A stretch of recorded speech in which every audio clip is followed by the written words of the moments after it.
नमस्कारः, सुप्रभातम्। अद्यतनी वार्ताः।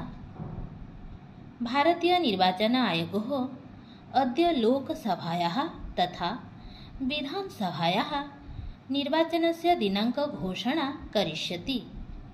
बॉलीवुड इत्यस्य महान् तारका अमिताभबच्चनस्य स्वास्थ्य अवस्था समीचीनं नास्ति। यानदुर्घटनायां बिजुजनतादलस्य वरिष्ठनेता प्रसन्न आचार्यस्य स्वास्थ्य अवस्था गुरुतरा अस्ति। प्रधानमन्त्रिणः कोयम्बटूर मार्गप्रदर्शनं निमित्तम् उच्चन्यायालयः अनुमति प्रदत्तः।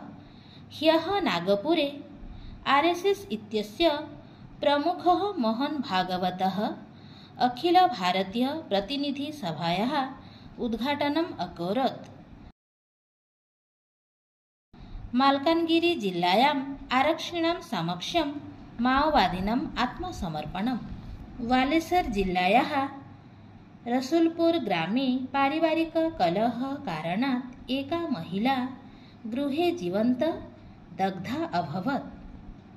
दीर्घसमयपर्यन्तम् आयकर अधिकारिणां प्रश्नानां सम्मुखीनं कृत्वा बहिरागता अर्चना नाग 16 दिनाङ्कतः 18 दिनाङ्कपर्यन्तम् ओडिशायां कालवैशाखी इत्यस्य प्रभावः भविष्यति।